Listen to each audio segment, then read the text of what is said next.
We'll get a couple of adults.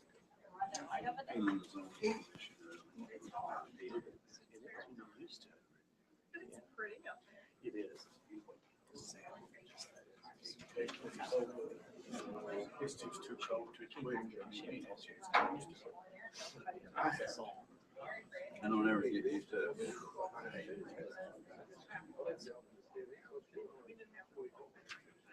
Jeff has done, he's done retreat over there.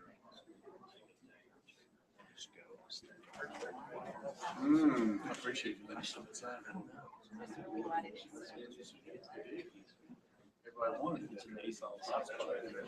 Yeah, okay.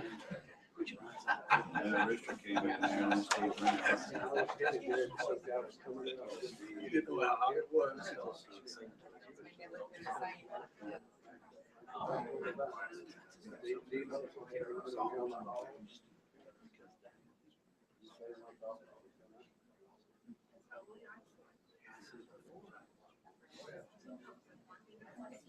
Yeah, you're right.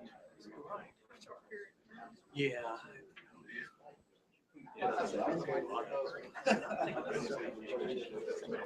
Well,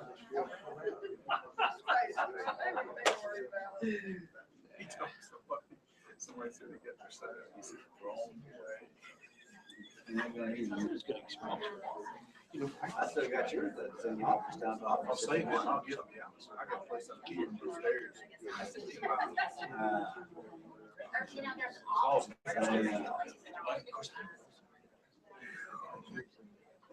Maybe. I didn't know what it was.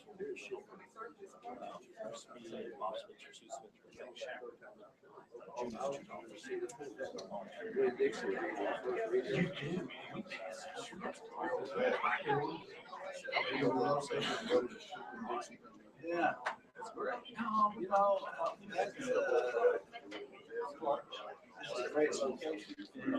It was sold that with Dixie back in '89. Several years later, they went real because they got all the way to itself, western part of itself, even the old cross Dixie. Yeah.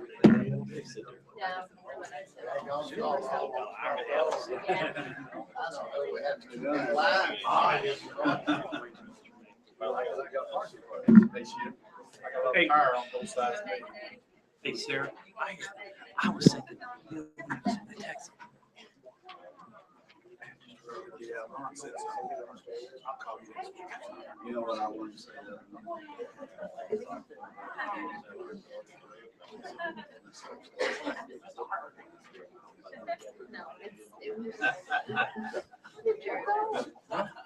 Jeff Hawkins.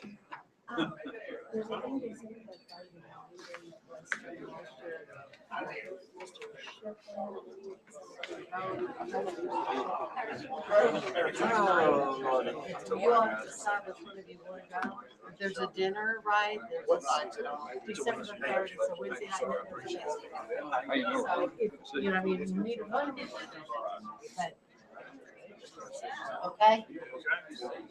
Your son would probably enjoy it if he wanted to go to a ball game. Gas. He's going to the NBA. He's gonna bypass college. He's gonna play, he's gonna play in the, He thinks he is. he's gonna play. He thinks he is. Wow. He thinks he is. I walked in. Oh, that what it was? Well, about time, everybody's here. Welcome to the November 17th meeting of the Elizabethtown City Council. Council member Terry Shipp will have our invocation, Let's have a word please. of prayer, please. Our Heavenly Father, we're grateful to be here tonight. Thank you for the wonderful day today and for the opportunity to be here tonight and conduct the city's business. It's cold outside, so it tells us that winter time is here. It also tells us, Lord, that we are coming upon the season of Thanksgiving and of celebration. As we reflect back of all the things that we have and all the wonderful things that you have blessed this town with, we're certainly thankful for that. Father, we ask that you continue to share your blessings upon us. And Father, we ask that you help us to remember all those this winter that are less fortunate than us, that for those that are going to be struggling with heat and for food and meals and things like that, we just ask that you keep them all safe and keep them warm this winter. And Father, we just ask that you continue to bless this council and for all these council members and help us to do all the things that we can to make this city a more favorable place to live and to work and to play and to raise our families. And we just ask that you continue to be with us. And we ask all these things in your loving name. Amen. Amen. Thank you, Terry. Do we have any scouts in the audience? Okay, well then join me in the pledge. I pledge allegiance to the flag of the United States of America and to the republic for which it stands, one nation, under God, indivisible, with liberty and justice for all. Did you just slide in? Did you come in? The first order of business tonight is the approval of minutes from the November the 3rd meeting. Do we have a motion? So moved. Second. All those in favor? Aye. Thank you. Okay, and we have a real treat. We have our Christmas in the Park poster contest winners. Two questions. I'm missing a couple of students. Is there a Rochester student? Right over It's here. a student right here. and Sue. Come on outside. That's one. Any more? I think the other one is six. Oh. Over there. Are you, do you want to come out?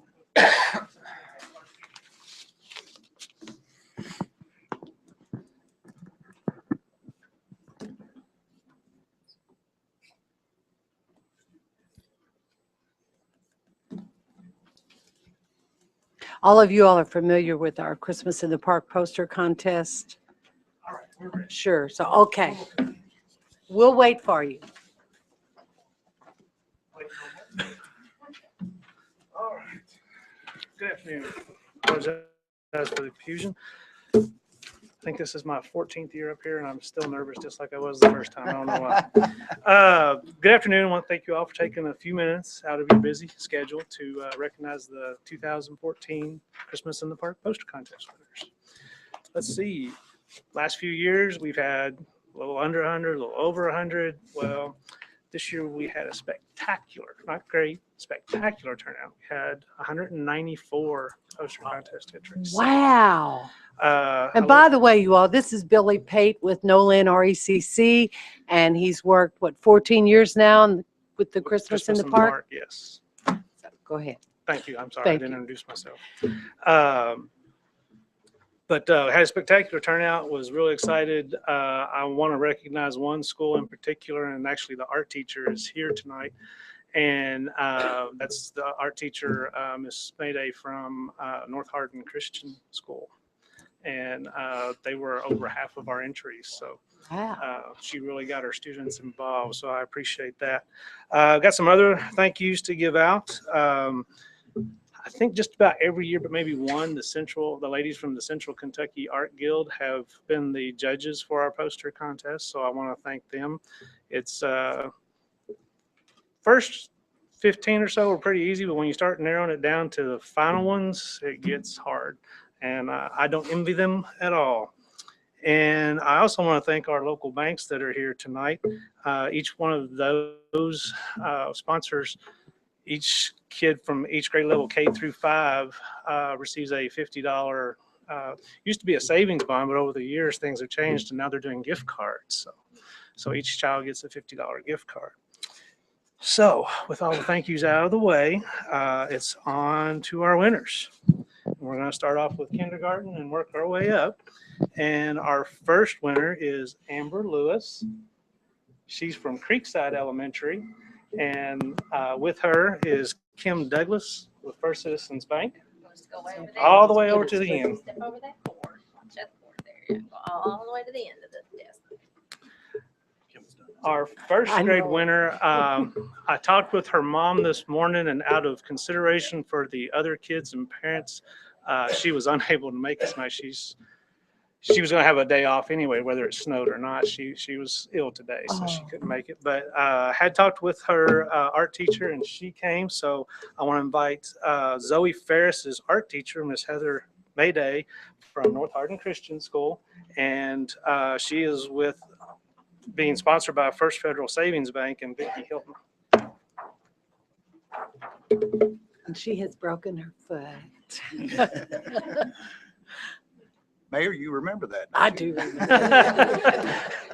Not fun at all. Our second grade winner is Ava Stiff, and she is actually one of our homeschoolers. So people often ask, who's this open to? It's open to everybody as long as it's K through 5. They're welcome to participate.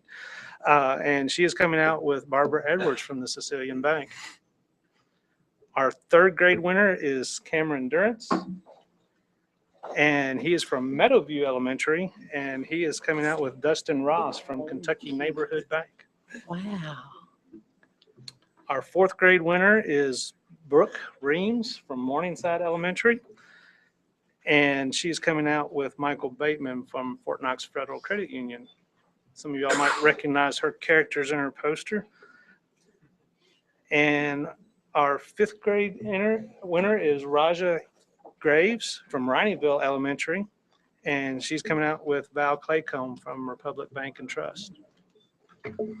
Yeah, if anybody noticed, Raja's poster just kind of jumps out at you. Well, I think it jumped out at the judges too. So I do want to do something a little bit different. While you all come around and view all the posters, we had some really tight competitions this year, and the ladies from the Art Guild asked if I would do some honorable mentions. So while you all are doing that, I'll read off these names. Second grade for an honorable mention, Hayden Willett. As I said, he's second grade. He's at Morningside. One thing you're going to notice is a lot of these students are from Morningside. Kristen Willett, their art teacher, is really big into this program, and I appreciate what she does with that. Our next honorable mention is Eva Ramsey. She was actually a winner last year, and it came down to the two posters, and the judges went with the other poster. So honorable mention there to Eva Ramsey. Next we have two fifth grade honorable mentions. One is Fatima Malik, and they are also from Morningside, and Sierra Tomioka, and she was also one of our winners last year. So a lot of times we see the children who've entered before and have won or done well. They're coming back year after year. So we really appreciate their efforts in the poster contest. That's very fitting.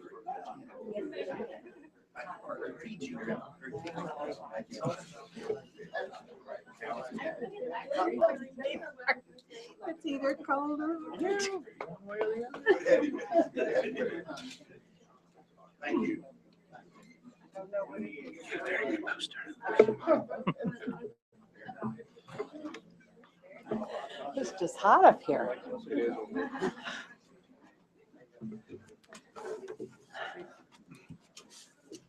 Parents and children, you all are welcome to stay. I know most of you are here just for this reason.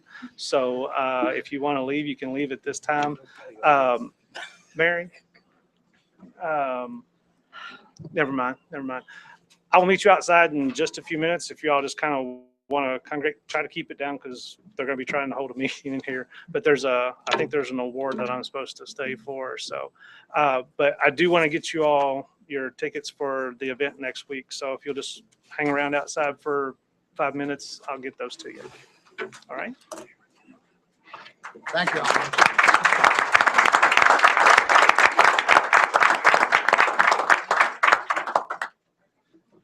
Thank you all very, very much.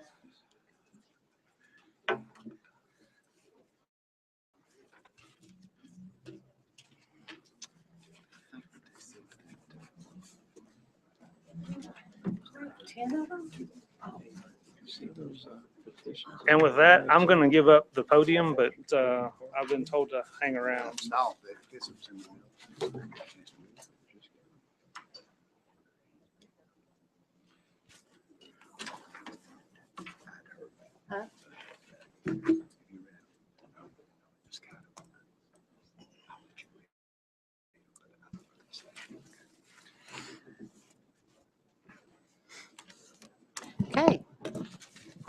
Our next presentation is from the Elizabethtown Tourism and Convention Bureau. Mr. Swope.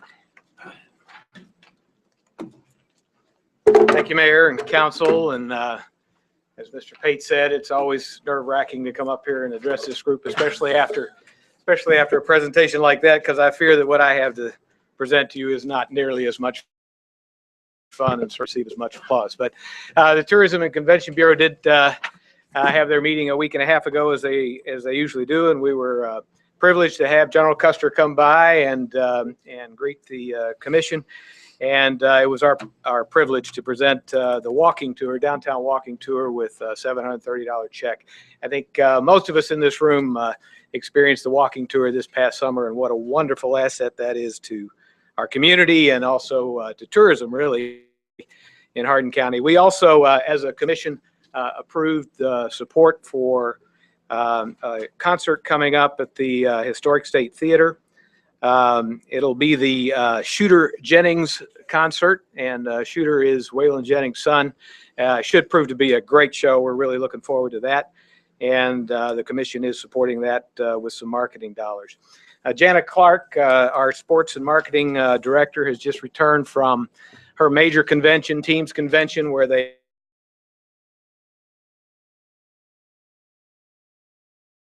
going to give you a much broader report on the season next year, but I can tell you that we are going to be very, very busy next summer at the Elizabethtown Sports Park. It's going to be another great summer. We also received our audit from Susan Mauser. I will tell you that the commission looked at it very closely. We approved it, and we stand behind really everything in that audit. I'm pleased to tell you that things are as they should be with the commission and its funding and also its use of tax dollars.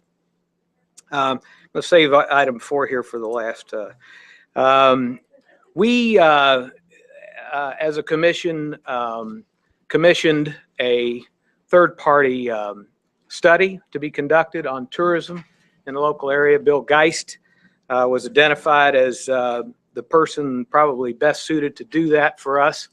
And Mr. Geist has delivered in draft form, anyway, the report. This is going to be delivered to you in detail, and I will just say that I think it's a lot of third-party validation of what all of us in this room believe is important for Elizabethtown and tourism. We're very excited about getting that out to you. Again, it's in draft form, so I'm not here tonight to give you the details.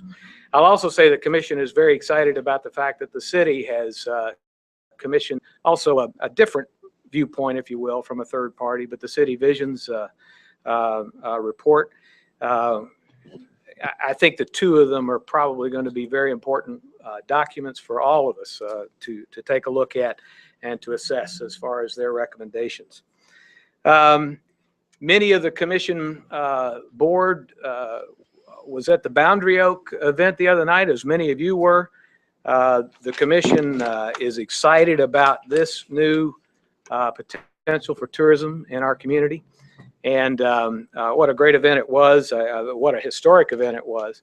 But just the beginnings of really establishing Elizabethtown and Hardin County in the whole Bourbon Trail scheme of things, and the opportunities that we have, we think are very, very important. So we were excited to be invited, and many of us, again, were able to attend that. Just in the details, the tourism building is getting quite a bit of use. 12 days, 21 different meetings, 619 attendees over the past month. So the Tourism Commission building is getting quite a bit of use. It's now my pleasure to present an award, and if I could get Billy Pate to come back in here just a moment. Could somebody get his attention out there? He's holding court. While we're waiting for that, let me just say that in my short time on the commission, it has been a real privilege to serve. I have come to learn that the commission members, each and every one of them, are extremely dedicated to not only tourism, But what I've come to learn is that really tourism is all about making your community a great place for residents. And I will tell you that each and every member serves with that focus and with that dedication. And I want to compliment the mayor, but also the council on your recent selection of Steve Fulkerson. Very, very excellent choice. Would you come forward, please, Mr. Payton? I have something I'd like to present to you because in addition to that wonderful presentation of the posters, well, Christmas in the Park has been selected as a Kentucky Travel Industry Association Top 10 winter event. And I'd like to present to you this plaque that, as you read it, don't wait a minute. I'm going to take it back too, because our executive director picked up the wrong one when she was leaving the office today. I say I'm on the wrong committee. But it's going to look just like this. And the event that is listed here, they don't know they're getting this award, so I don't want you to say a word. But anyway, congratulations to you on I got a secret. All right. Thank you very much. And with that, I would answer any questions if there were any from the council or the mayor. Congratulations. Good job, Billy. Great.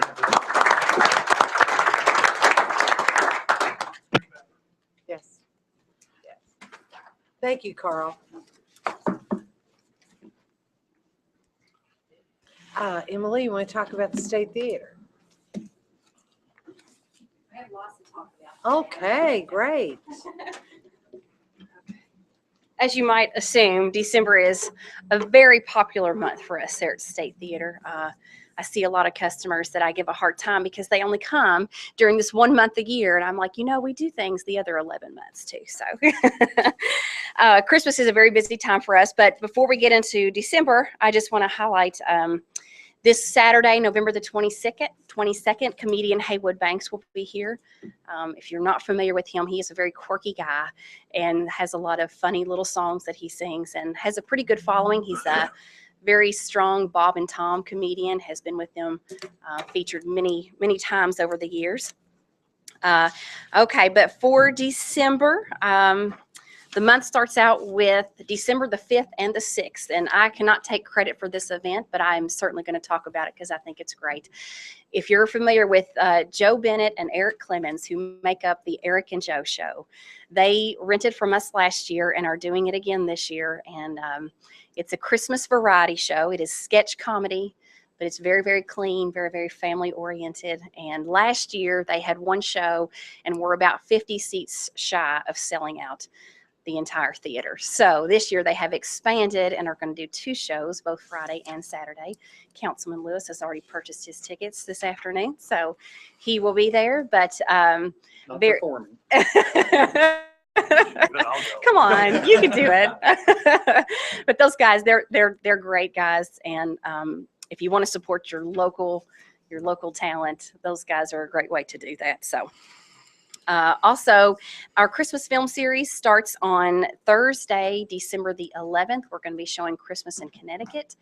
And December 13th, we're going to be showing How the Grinch Stole Christmas with Jim Carrey. And of course, that will be sort of the ending event to the downtown events and is the aftermath of the Christmas parade. So this is also our pajama movie. This is kind of our ritual, isn't it, Sarah? People look forward to this every year. They go to the parade, they do all the Christmas activities downtown all day, and then they end it at the theater.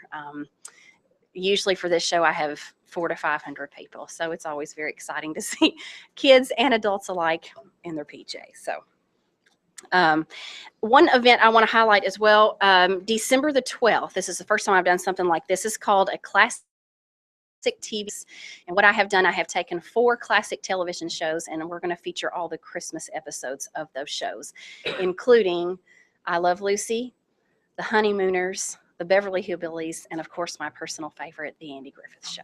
So classic TV Christmas on December 12th. My live show for December is going to be the 2nd year that I have featured Mr. Corey Cottle.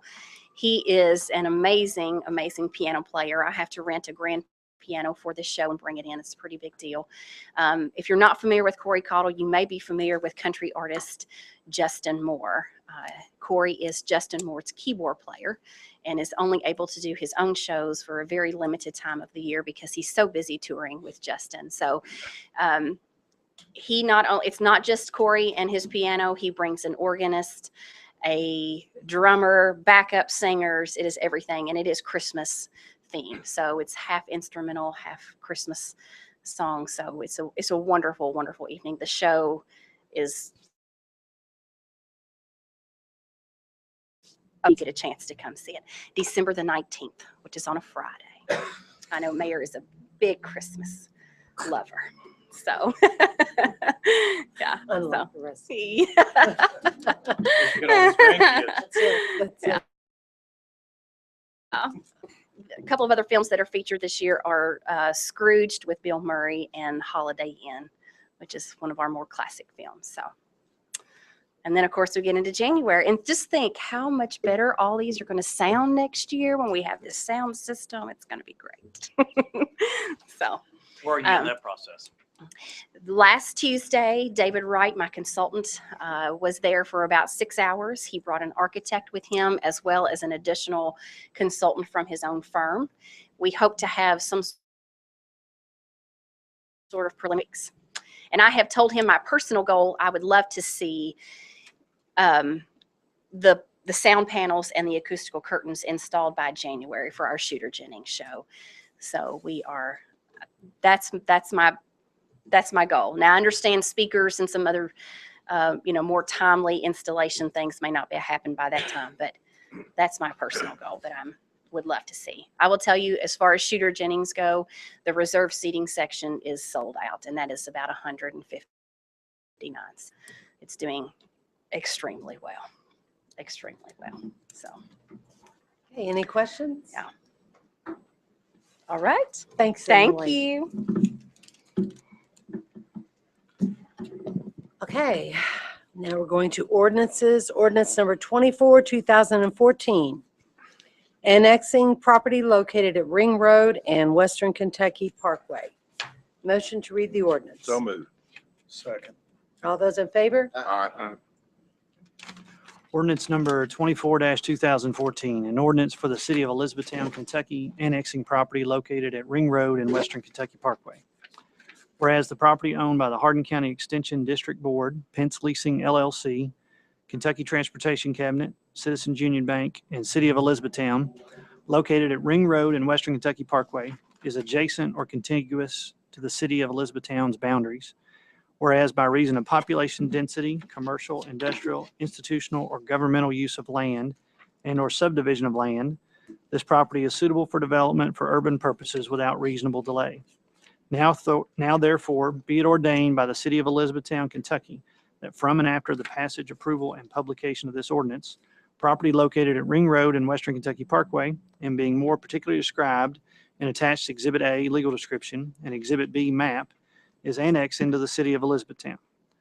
Said property shall be zoned Residential 3, Commercial 4, and Industrial 1 pursuant to recommendation of the findings of fact of the commission in support of this recommendation are adopted as if set out verbatim herein. Hardin County Extension District Board, Pence Leasing LLC, Kentucky Transportation Cabinet, Citizens Union Bank, and City of Elizabethtown have requested and consented to the annexation, Exhibit C. Be it further ordained that the mayor of the City of Elizabethtown and or her designate be and she is hereby authorized and directed to take all steps necessary to perfect this ordinance. Read this first time, this 17th day of November, 2014. Ordinance number 25, 2014, amending the official zoning map for property located at 608 and 610 North Dixie Avenue from Residential 2, R2, to Commercial 3, C3. Motion to read the ordinance. Motion. Second. All those in favor? Aye. Ordinance number 25-2014. An ordinance for the City of Elizabethtown, Kentucky, amending the official zoning map for property located at 608 and 610 North Dixie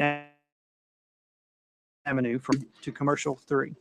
Whereas the Elizabethtown Planning Commission held a public hearing on November 11, 2014 to consider a map amendment request by Hogan Real Estate Company for property located at 608 and 610 North Dixie Avenue, Elizabethtown, Kentucky, and owned by Elizabethtown Commercial Properties, LLC. Whereas the Elizabethtown Planning Commission, based on the testimony at the public hearing, found the map amendment request for certain property located at 608 and 610 North Dixie Avenue was in agreement with the City of Elizabethtown's comprehensive plan and recommended approval of the map amendment request. Be it ordained by the City of Elizabethtown, Kentucky, that from and after the passage, approval, and publication of this ordinance, that the official zoning map is amended for certain property located at 608 and 610 North Dixie Avenue from residential 2 to commercial 3. This action is taken pursuant to a request by Hogan Real Estate Company for certain property located at 608 and 610 North Dixie Avenue and pursuant to recommendation of the City of Elizabethtown Planning Commission. The City Council also finds the map amendment request is in agreement with the comprehensive plan. The findings of fact of the Planning Commission in support of this request are adopted as if set out verbatim. A legal description of said property is more particularly described in Exhibit A. Be it further ordained that the mayor of the City of Elizabethtown and/or her designate be, and she is hereby authorized and directed to take all steps necessary to perfect this ordinance. Read the first time this 17th day of November 2014. Thank you, Matt. Municipal Order Number 64, 2014, accepting the bid from Precision Systems for the lift station telemetry project in the amount of $136,250. Motion to read the municipal order. Motion. Second. All those in favor? Aye. Municipal Order Number 64-2014, municipal order of the City of Elizabethtown, Kentucky, accepting bid for lift station telemetry project.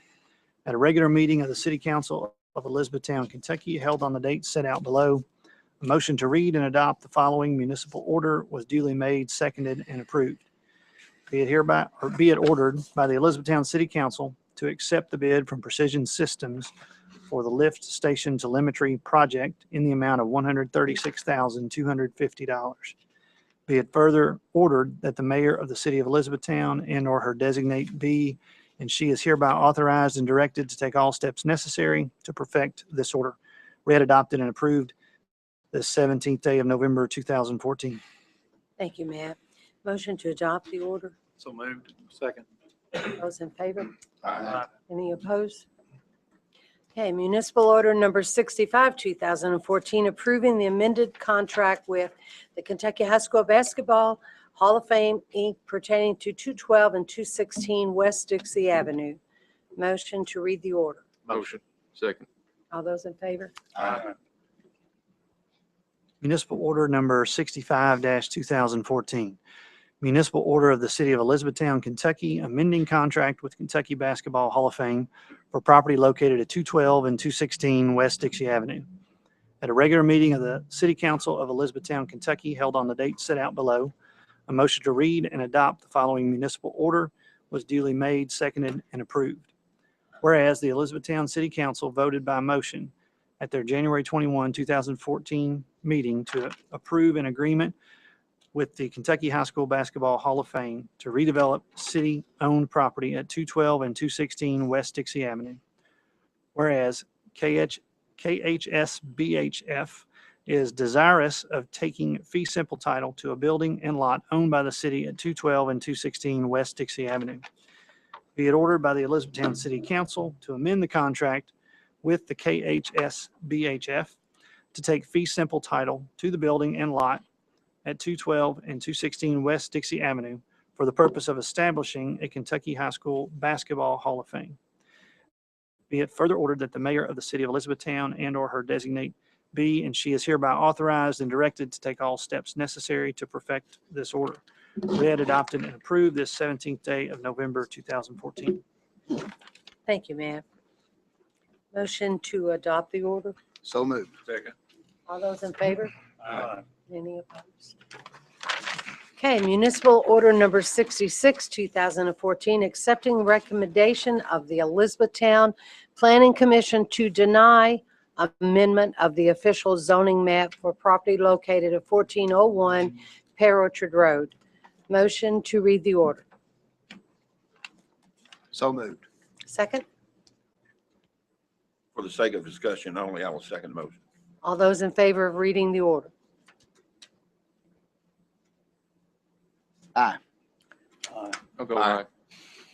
All those opposed to reading the order? So 4 and 2. Okay. Municipal Order Number 66-2014. Municipal Order of the City of Elizabethtown, Kentucky, accepting recommendation of the Elizabethtown Planning Commission to deny amendment of the official zoning map for 1401 Pear Orchard Road. At a regular meeting of the City Council of Elizabethtown, Kentucky, held on the date set out below, a motion to read and adopt the following municipal order was duly made, seconded, and approved. Whereas the Elizabethtown Planning Commission conducted a public hearing on a map amendment request for property located at 1401 Pear Orchard Road on October 28th, 2014, and November 11th, 2014. And whereas the Elizabethtown Planning Commission received public testimony and determined that the request to amend the official zoning map was not in agreement with the adopted comprehensive plan. And whereas the Elizabethtown Planning Commission has recommended to the City Council that the map amendment request be denied and has transmitted its findings of fact along with a summary of evidence and testimony to the City Council. Be it ordered that the City of Elizabethtown, Kentucky hereby accepts the recommendation of the Elizabethtown Planning Commission and denies the amendment to the official zoning map from Residential 2 to Residential 4 and Residential 6 for the property located at 1401 Pear Orchard Road. Be it further ordered that the mayor of the City of Elizabethtown, Kentucky, and/or his designate is authorized and directed to take all steps necessary to perfect this order. Read, adopted, and approved this 17th day of November 2014. And just for the council's benefit, I believe there's been a request by Mr. Allback's counsel to address the city council this evening. It's not necessarily required under KRS 100. It's something you could allow him to do. As legal counsel, I would just remind the council that a public hearing was held by the Planning Commission, and that's the public hearing that is the basis for the recommendation that's before you this evening. If you're inclined to hear a summary or a statement of the position, I would suggest that a few minutes be granted both to Mr. Rigney and to Mr. Pope so that they can summarize what the Planning Commission's thought was, that being Mr. Pope, and also Mr. Rigney's position on behalf of the applicant, Mr. Allback, just so that both sides are there. But just keep in mind, this is not a new hearing tonight. The hearing was conducted by the Planning Commission. You have three options. You can adopt the municipal order that's been read that would deny the request for the zone change. You could reverse that decision and grant the zone change, although this body would have to make specific findings based on the Planning Commission's hearing last week. Or your third option is to hold a new hearing, which you've done in other matters, on zone changes. So having advised you of those options, I guess it's up to the pleasure of the council as to whether to hear from the applicant and Mr. Pope. I would like to. Okay. I'd like to hear. What's the pleasure? Mr. Pope first, Mr. Rigney second? Does it really matters? I don't know that it matters. Mr. And Rigney's is there a here. Let's time let, limit? You all can set a time limit. It just depends on, I don't think it should take too long to summarize, given that we're not having a new hearing. We're just summarizing what was presented at the Planning Commission hearing.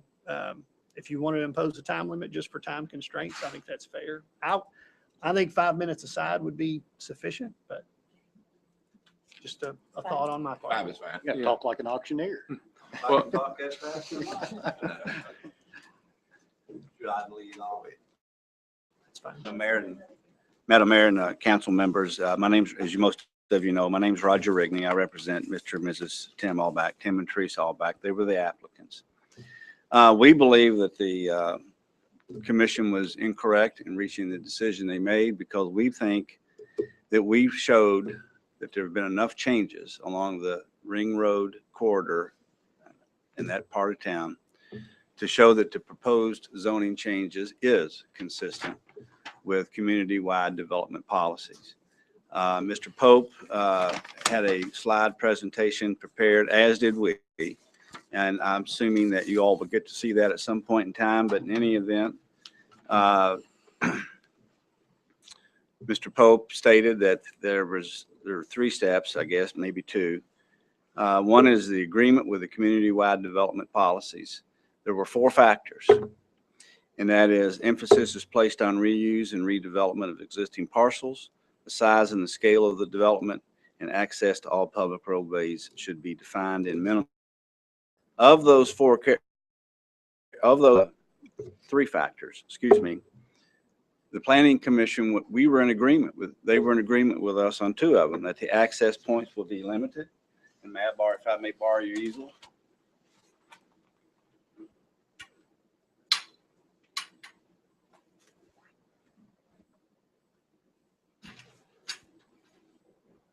This is not the same plat that we used the other night. I have it over there. This is larger ones for y'all. Can you all see?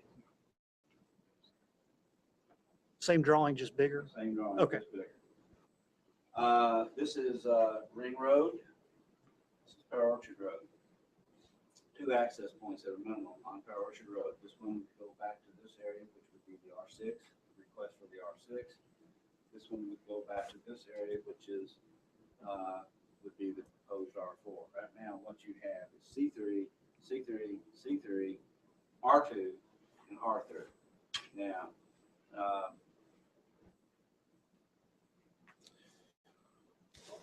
second factor was the second factor was compliance with utility policies, and that is there enough access to utilities, water, sewer there to that are capable of handling this size of development?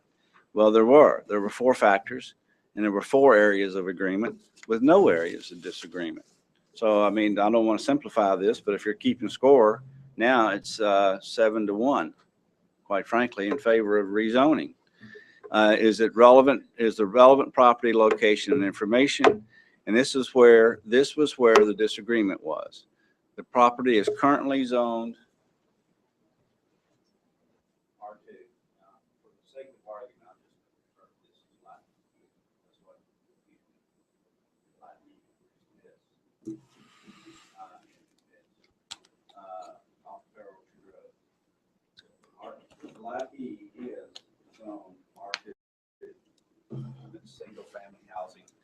My understanding is that is up to 6 units per acre. What Mr. and Mrs. Allback are proposing that this portion left be zoned R4, and that the remainder be zoned R6. Of that piece of property that's being zoned R6, he's entered into a contract, he and his wife have entered into a contract to give 12 acres to the YMCA. Now, that may not sound like that big a deal at the present time, but currently the YMCA has entered into some type of contractual negotiations on another piece of property. They were committed to pay $1 million for the piece of property that they were going to buy. Whole deal for any YMCA, whether it's here or somewhere else, depends upon the funds to build the building. On the slideshow, you all get a chance to look at it, or want to look at it, you'll see the YMCA that's reasonably similar to what they're going to build here. You'll see the interior. But if the zoning changes granted, YMCA by gifting being the donee with a piece of property, they're $1 million ahead of the game. We think pretty good. Reason I brought up the Cedars,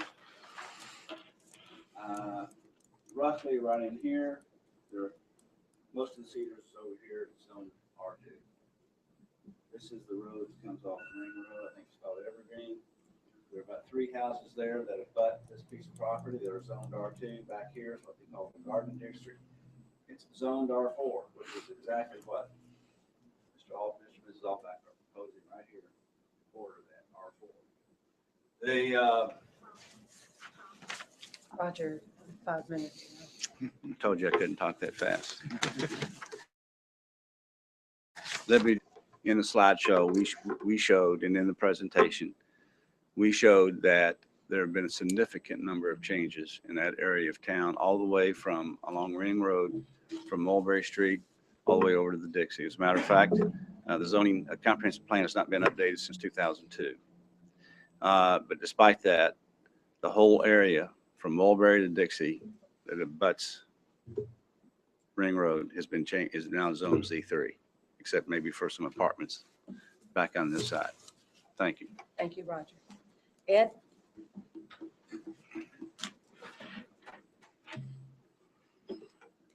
Okay, you all have our transmittal, and as required by state law, it summarized what happened at the hearing.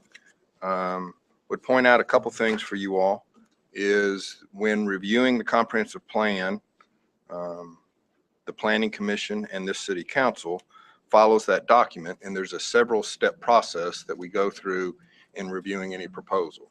The first step is to just evaluate whether or not the property is ready for development.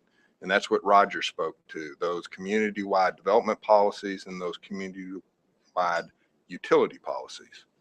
And yes, at that first step in the process, the property is okay for development. It is in agreement with our plan. Utilities exist to the property.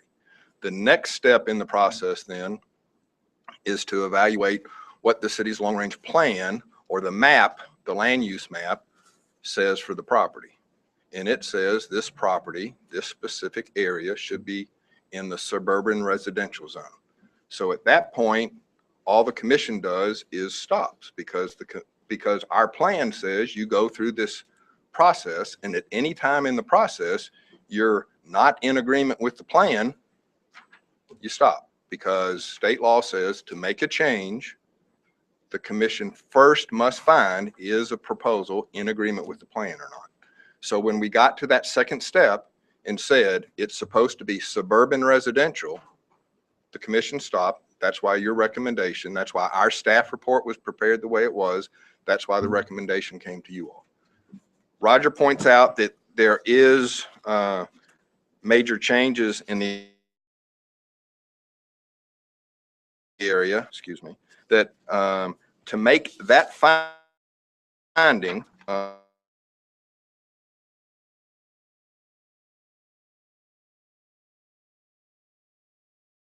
that were not anticipated by the plan and have substantially altered the basic character of the area. It's not just whether or not there's been commercial activity along the roadway. It has to be major, it has to be unanticipated by the city's plan, and it has to change the basic area. The Ring Road corridor in our plan says it should be a commercial corridor. Roger points out that the commission recently changed the zoning on all that corridor to commercial. That's what our plan says it should be. Our plan anticipated that. There hasn't been a change that was not anticipated by the plan. The information's in the record. Matt's explained to you all the way that you all can make other findings and stuff. So I think the testimony that was given that night was pretty clear and straightforward in support of the plan and the denial that the commission recommended to you. Can I ask Ed a question? You can, there's neither Mr. Pope nor Mr. Rigney can offer any, it's not evidence. I mean, you can ask him a question about it. You could probably ask Roger a question about a point he made, but it's not evidence to be considered in, Right. in deciding the issue. Well, my question is, the comprehensive plan was in what, 2002? That's when the plan was originally prepared then, but the commission has reviewed it every 5 years as required by state law. And they have done updates. They did an update. The last update they did was in 2009. So our plan is valid. It meets state law. It's been reviewed every 5 years as the commission requires. Okay, every 5 years. Every 5 years. Okay. That's Mayor, I would like to ask Ed or Matt then a procedural question. Sure. I understand what you said about the three options that we have.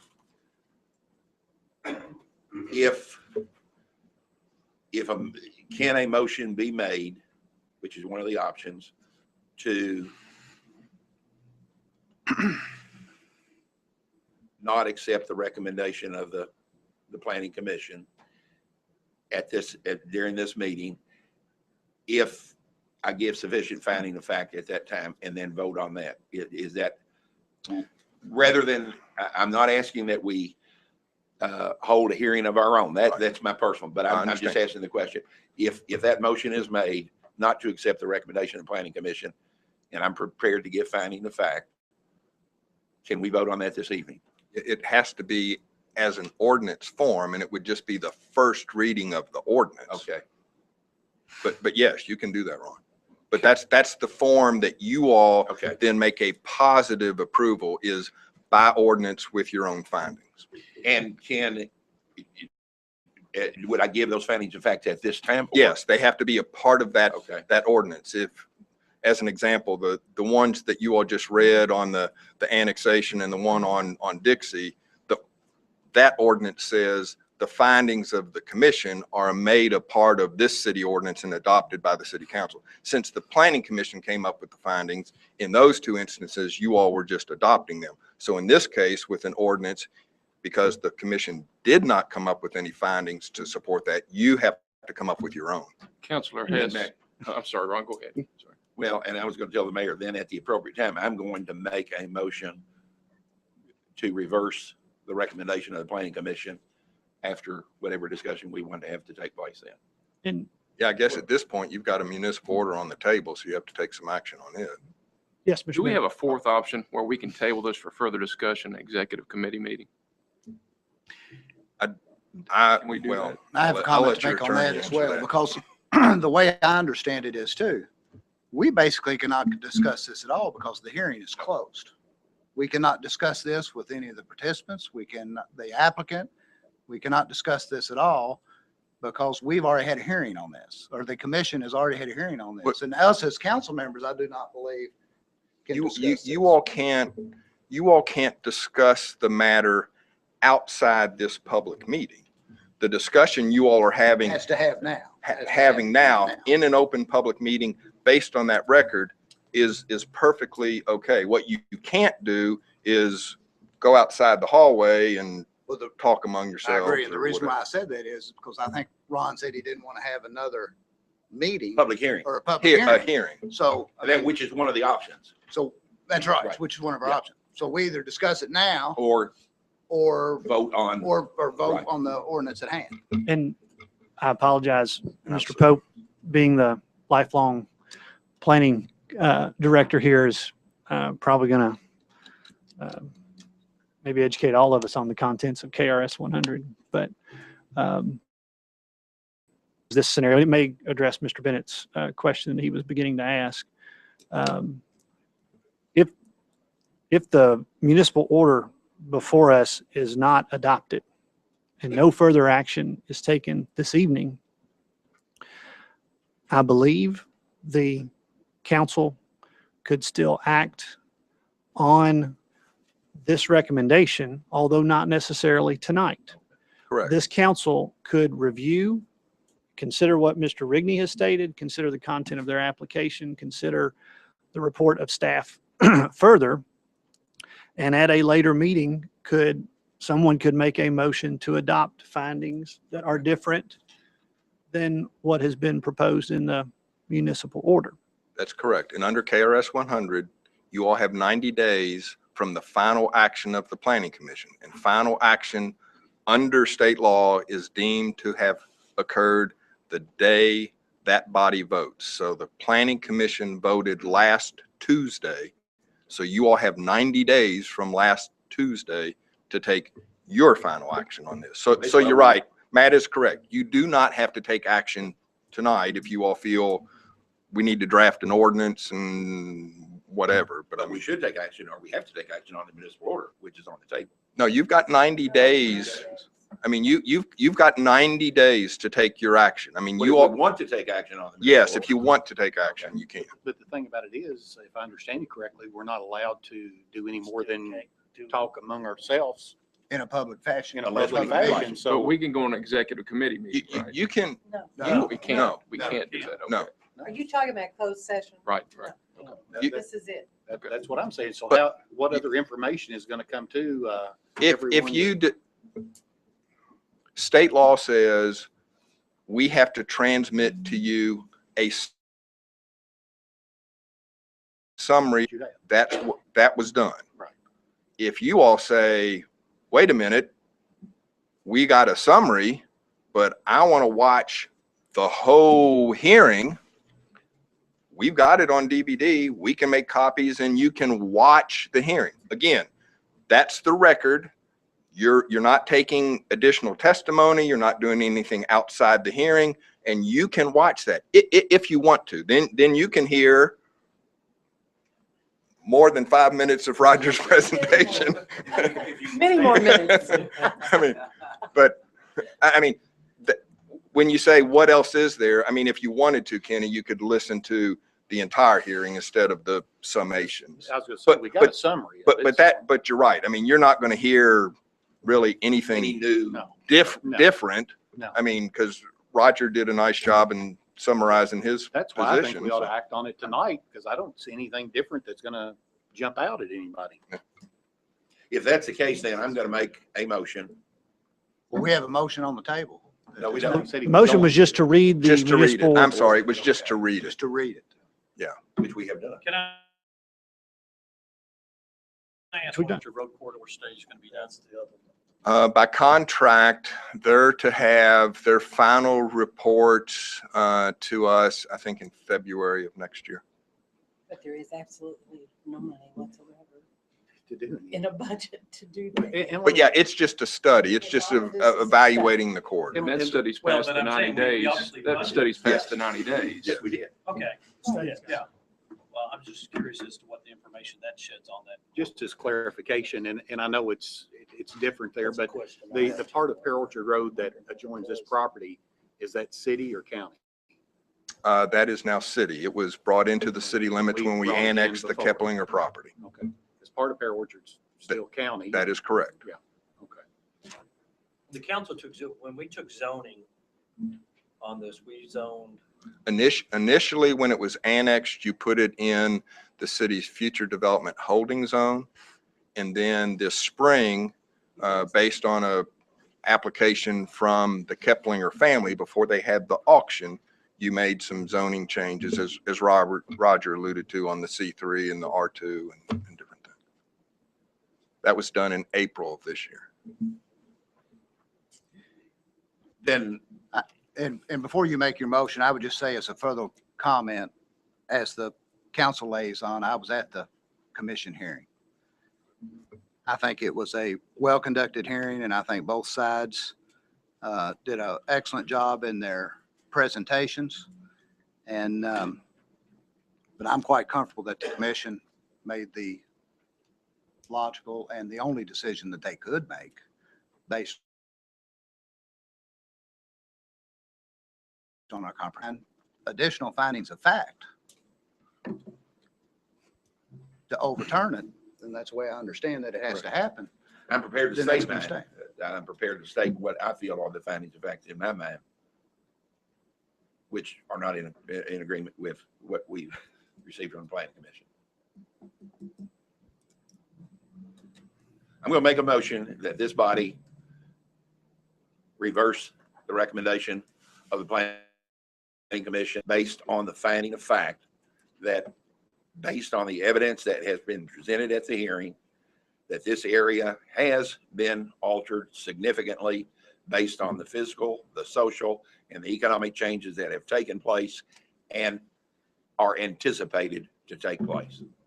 That's my finding of fact. And I'm going to second the motion for the fact that also that you've got the same zoning that adjoins this property, right between the Cedars and this property.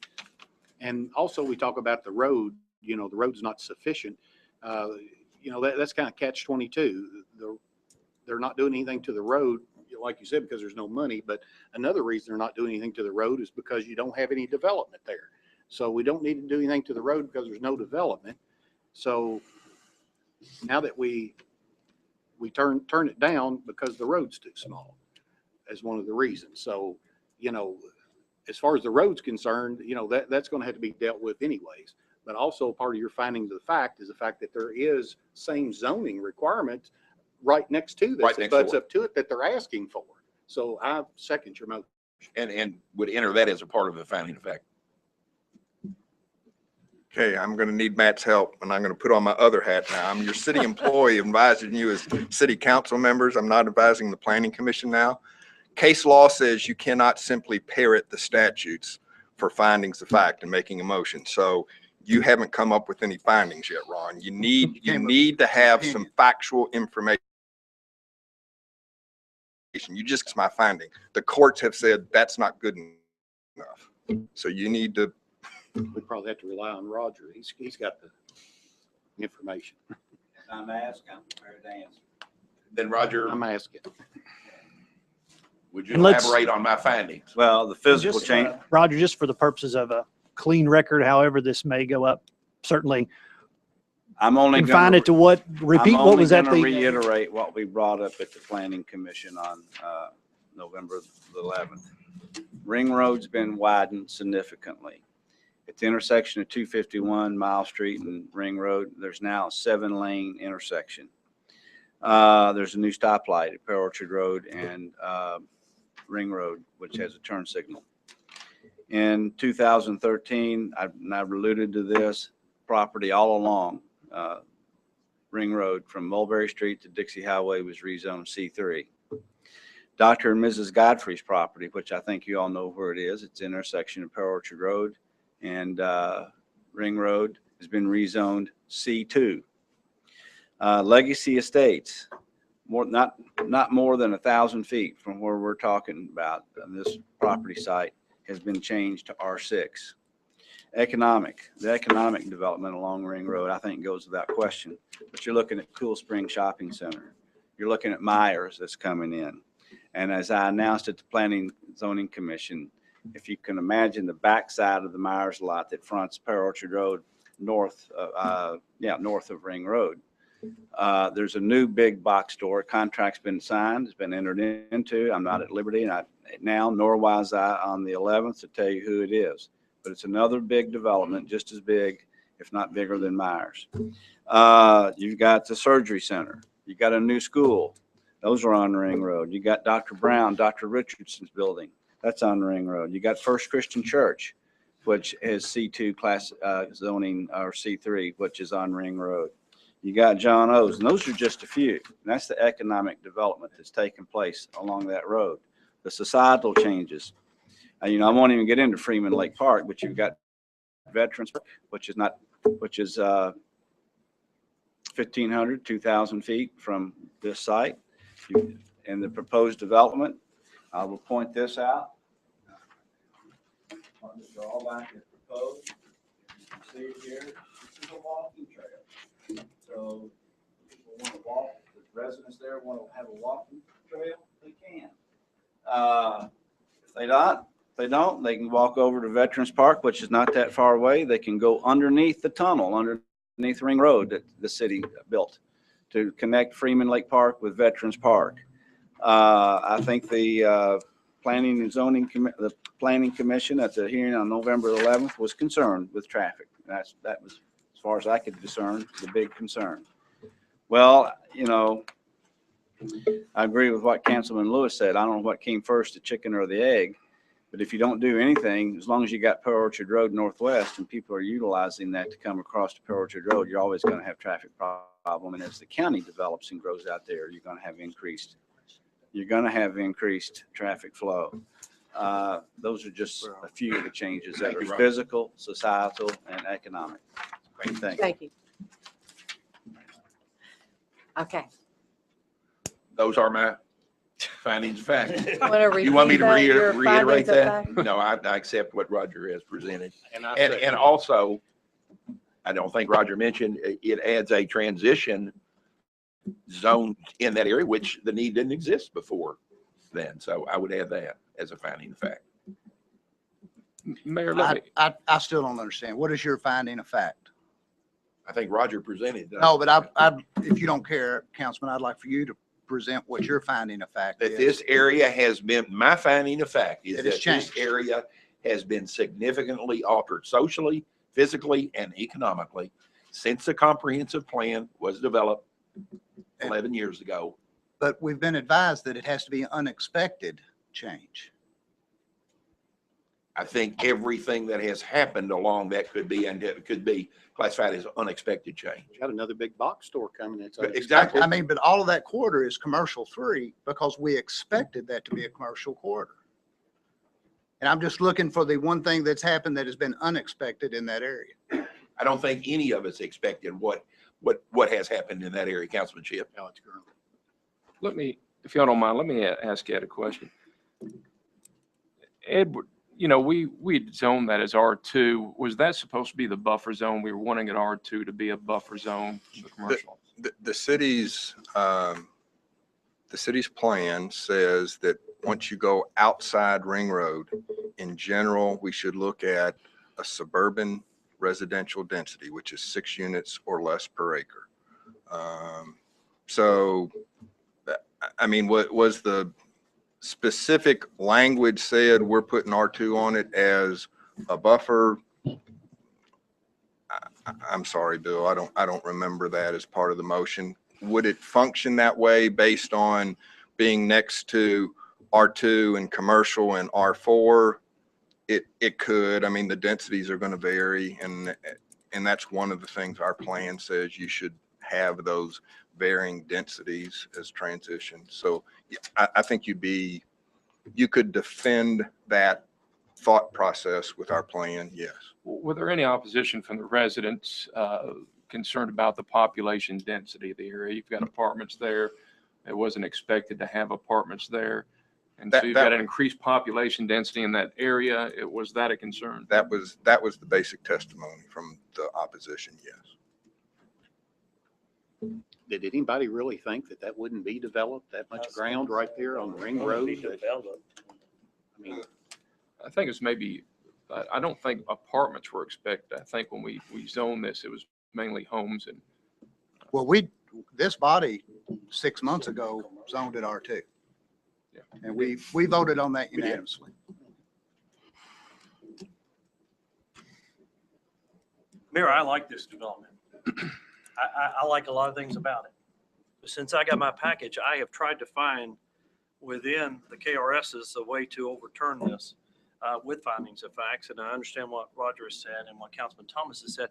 I can't get there. I think if we overturn this, we're going to be sued and we're going to lose based on the court. I like this development and I'd love for it to happen. I can't get there legally to make it happen. You don't think Right the now. things that have been, I mean, Roger gave 5 issues.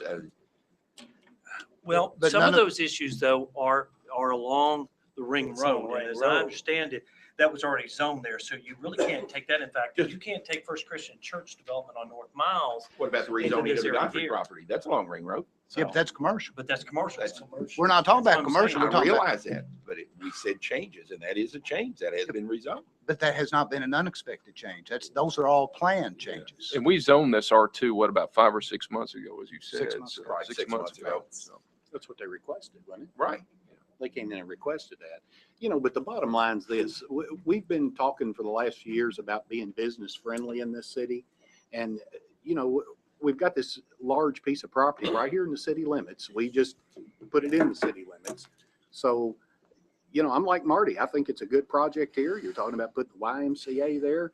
You know, why are we always trying to say no on everything that comes up? You know, it's about time for this council to say, you know, I agree with it. Let's go with it. I think the council has said yes on the things that made sense. So I'm going to be a little defensive on that. And again, you know, I want to say yes to this. Legally, I can't get there. I've got to have something to get me there.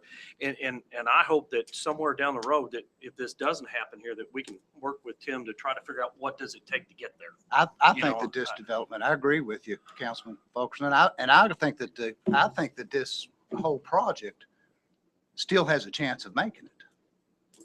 And Yeah, not I unless- like a lot of things about this project, but they can resubmit when some things are done and some other things are, you know what I'm saying? Some surprises comes up that Well, no, we're not aware of that we can change it.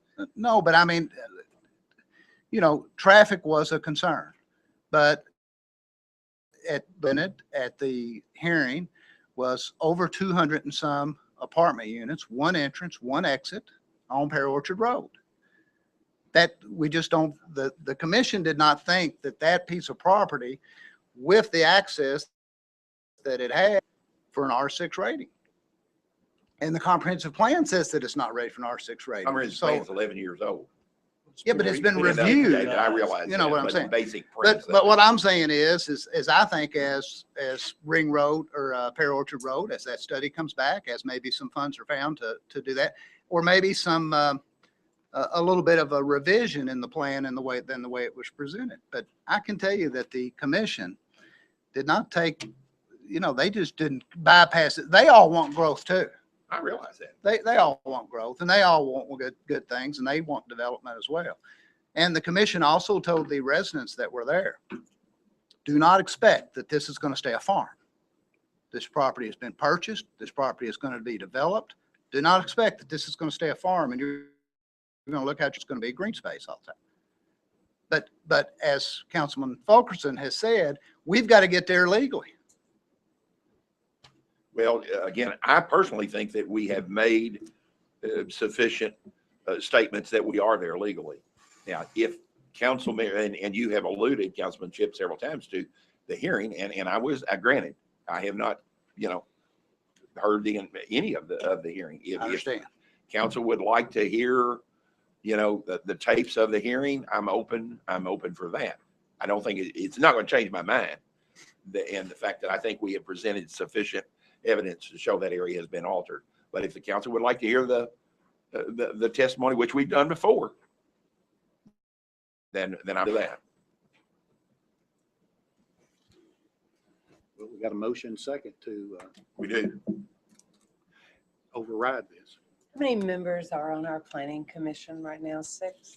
Yes. And was this unanimous or was this? There was, I think it was one. So we have 4 one to 1. absent. But it was 4 to 1, that's only 5. It I think was. we had one commission member that had to leave the meeting. That- Were they all there? Was it 5-1? It was 5-1, It wasn't was it? 5. It's 4 to 1. Yeah, 4 to 1. Okay. Commissioner Pate left, but it was on a different issue. Okay, 4 to 1, yeah. Let me go back to our legal counsel. Matt, you indicated, at the start of this, that after we had read, I think we had read that or we voted to read it, that we had 3 options: adopt it, make a motion to reverse, Right? or hold a public hearing. Hold your own hearing. Or I think we've talked about a fourth one. Since then, you can not move to adopt it because the only thing we've done is read it, and we've gotten a motion from Councilman Thomas to find different or reversing findings of fact. Again, the municipal order has not been the subject of a motion to adopt. So at this But point, we have 90 days, correct? you have 90 days. Okay. And you could either do a new hearing like we talked about with option 3, or you could study again with the earlier hearing, come back and take some action, or you can do it tonight with Councilman Thomas's recommendation. And the tricky part is if anyone wants to do more due diligence on it, they can only do it by listening to the. Right. the Right. tape. There's no doing tape. your own investigation that would violate KRS 100 and unless you do a new hearing and invite everybody to show up and. And also, if I understand correctly, to be able to overturn this, then we have to say the findings of the fact and be able to prove that, right? Yes, that's just it. So my question is this, with what Mr. Rigney said, is that enough as far as, I think we're getting into attorney versus We are, attorney we are. because, you can get 5 attorneys, get 5 different answers. Mhm. So And I know Judge- Mr. Fulkerson's having a hard time figuring out legally is, can we Right. do this? I'm sure Roger would say, hey, I've presented enough here to show you that findings of fact is here. And we would learn the answer to that question if it got appealed from Judge Easton or Judge Howard, who would evaluate whether the conclusion of the Planning Commission was correct or whether if the motion to reverse was carried, then whether that was the correct conclusion. And it would be based on the findings that you state. So- Okay, well, let me ask this for legal, again, legal. Based on what's been said here, obviously there's differences of opinion. I personally probably would like to listen to the testimony. We have alluded to that has been given. I know I've made a motion, I can withdraw that. But if I withdrew that and we made a motion not to adopt, does that give us that extra time? Yeah, I think you could stop right now. There's been no motion to adopt. So without a motion to adopt, the municipal order doesn't get adopted. And if your motion is withdrawn, then we've got 90 days to decide what to do. Then I'm gonna, Go ahead, I'm sorry. At the end of the 90 days, we'll have a different council. I would do it before the end of 90 I days. would, I don't want yes. to change I- that. I because agree. These guys are here and they've heard this, and I so agree. I think that's fair to the Allbacks. But that is a correct observation. At the end of 90 days, we do have a Based on different the council. comments that we have made here, obviously there's some differences of opinion and questions. Then Councilman Lewis, I'm gonna ask that you withdraw your second. I'm gonna withdraw my motion and make a motion not to adopt. Is that correct? To give us an additional time, or we don't have to do anything? Don't do anything. Yeah. It would be If nobody cleaner makes if a you, well, motion to So adopt. you've withdrawn your motion. I'm withdrawing the motion to not, Okay. uh, For the sake of, wait, let's see if he will you withdraw your second, Kenny? If you've already. If you withdraw your motion. there's Nothing for him to second. He's gotta withdraw his second. I would think I would have to, because I'm gonna make a motion if Terry ends up making the motion we adopt, which I think he's getting ready to do. Okay, all right, but, well, I've so withdrawn my your motion. second is withdrawn and you've taken your motion off the Yes. table. Then for the record, I would make a motion that we adopt the order. You're a second.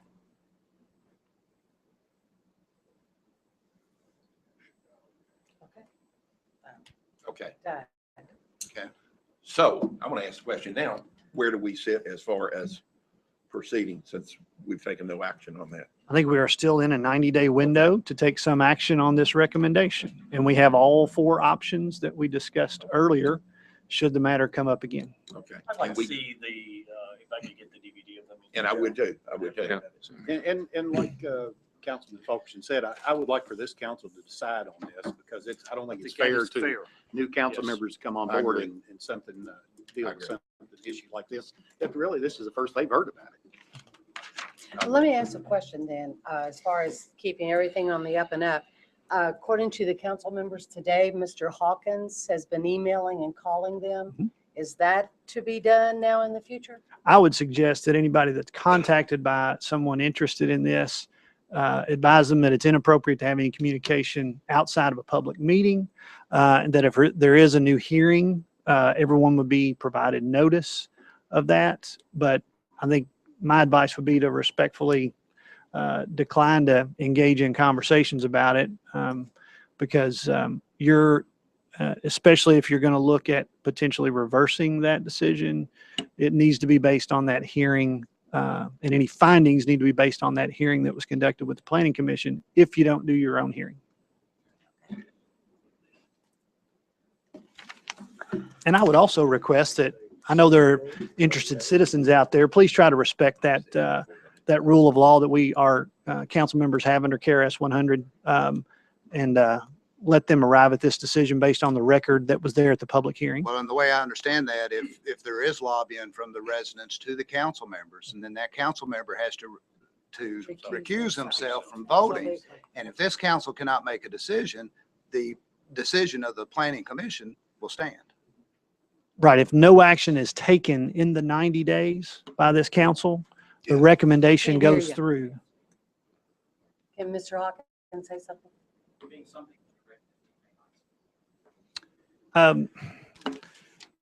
You may speak. You weren't at the public hearing. You didn't testify there. I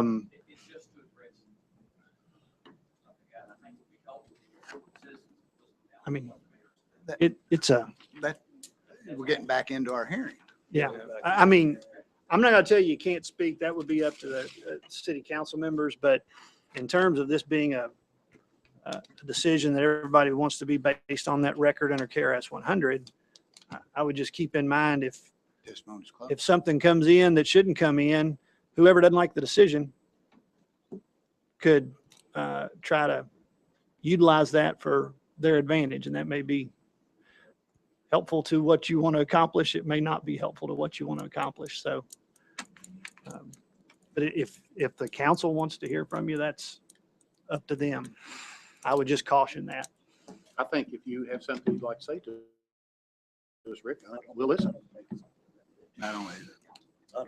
I don't really do anything. We've already had a public hearing on the issue.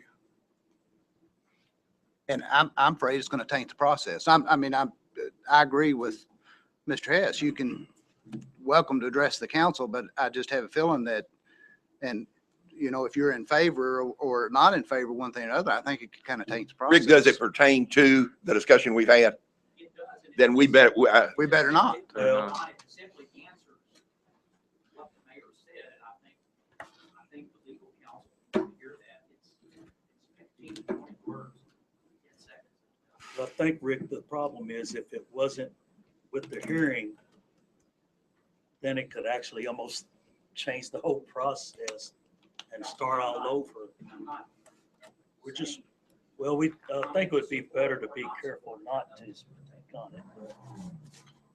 But I just feel like It's a really tricky process because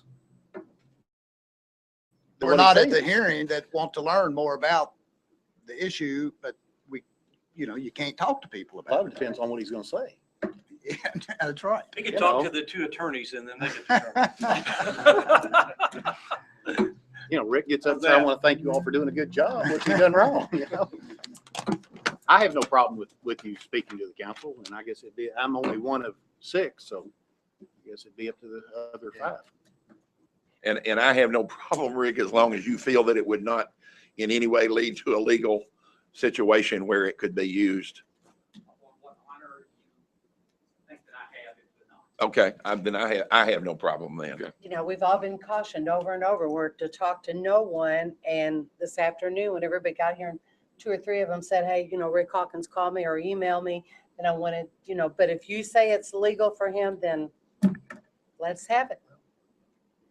I don't know what he's going Say it. to talk. Less than 20 words, 15 seconds. It is true, Mayor, that I did ask for some support. However, it's also true that no one answered. And they all said that. I just So I want just to, would like them okay. to know that their counsel upheld to the law and did not answer. Thank you very much. Thank you, Mr. Hawkins. Sorry to go through all that. But I So what you're appreciate saying, you we're doing clarifying a good that. job. Thank you. See, I told you it might be what he was going to say. No, I'm fine. Let me I'm glad ask you said one what you final said. question in, after all this discussion, and I think we've all agreed that we want to do this before the new council comes in. Obviously, that's a month and a half away. Then our next step, council would be to, I think Councilman Fulkerson said he wanted to listen to the testimony. I do too. Mhm. Then we would put it Whoever on the, wants to do that is welcome to do that. The summary of evidence. and then we along put it with back Mr. on the Riggins. agenda. Right. Put it on the agenda when you want to. We put on the agenda for the next voting meeting, so that way we can let the public know what we're doing. I think that's fine. If you feel like you can be ready by then, that's fine. Okay, That is, when? December 1st. okay, you ready? Ready. Okay. Madam Mayor, Uh, if we're moving on to the next item of business, I'll get my poster out. Excuse myself. You have 1 second. I think I made that clear. Thank you. Thank you. We have a motion to adopt the recreational, or may I have a motion to adopt the recreational use policy and the Freeman Lake Paddlers policy? Motion. Second. All those in favor? Aye. None opposed. Okay. Okay, informational items. Don Hill. We have leaves buried under the snow. What are you picking up first, the snow or the leaves? Both. Mayor, council, would like to take a few moments, talk a little bit about our fall/winter leaf pickup program or disposal program. Also, at the end, I would like to, in summary, talk about the last 3 years as it pertains to the amount of loads for leaves and for brush. I'd like to talk.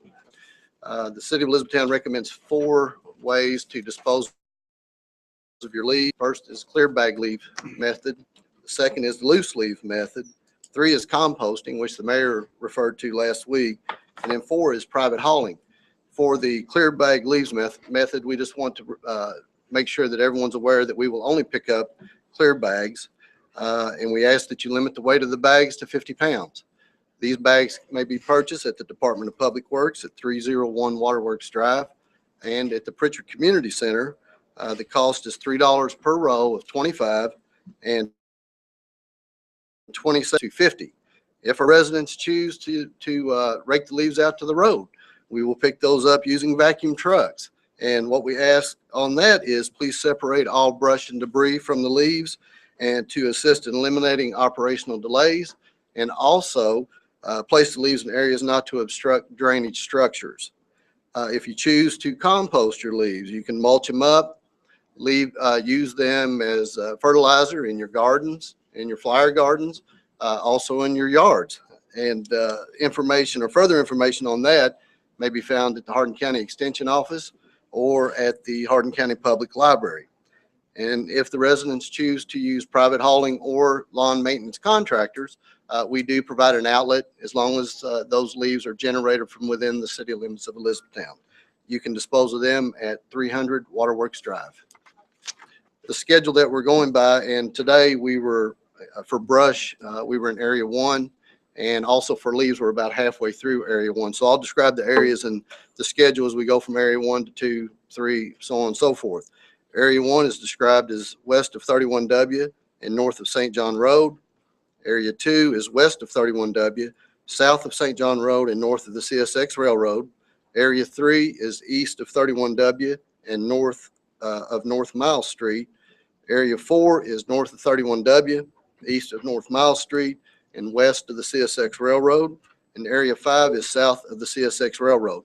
We'll stay in each area and then just move on to the next once we've picked up the leaves and brush. I'll give you a summary of the past 3 years of activities for the Street Services Division for Public Works on bag leaves, loose leaves, and brush. For 2012, bag leaves, we picked up 234 loads, loose leaves, 386 loads, brush, 2,823 loads. In 2013, bag leaves, 164 loads, loose leaves, 369 loads, and brush, 3,487 loads. And as of today, in 2014, bag leaves, 188 loads, loose leaves, 233 loads, and brush, 3,301 loads. Good thing we got that new chipper. Yes, correct. Have you gone to see it? No, I'm afraid Pretty Ricky awesome. Marlett will throw me in it. Are there any questions? Y'all are doing a great job because you're doing leaves, you're doing brush, and today you're doing We snow. are, normally when we're doing leaves, we scale back and run just one brush loader, but this year we're doing full leaf and full brush. So we've got 2 loaders out, we've got 3 vacuum trucks and 1-ton dumps, various trucks that are out picking up brush and leaves. So I'll do a great job. thank you. Thank you, Don. There will be a joint meeting between the Elizabethtown City Council and the Elizabethtown Planning Commission. That should be very pleasant. That will be November the 24th at 6 p.m. at the Police Department. Mayor, may I ask about that? We have 2 new members coming in. We usually talk about Long Range. Are they going to be invited? Yes, Okay. they've been invited. Okay. Also, December the 15th at 6:15 at the Police Department, we will have a swearing-in ceremony for the new mayor and the new council. You're invited to come, bring your families, your friends. That'll be at the police station, December the 15th, 6 p.m. We will now go into closed session to conduct deliberation on future acquisition or sale of real property by the city and to discuss the general nature of existing and possible litigation by the city. Do I hear a motion to go into closed session? Motion. Second? Second. All those in favor? Aye. None opposed. There will be action. Action. There has been action. Yes. Thank you very much. No, you go home and Here, explain let's to take a Marilyn where selfie. you've been. Let's take a selfie. Sometime when you want to come down here. Early. Or earlier, Yeah. just holler at me. and- Well, Ron called and said, do it. I'll just wait next week and it works out.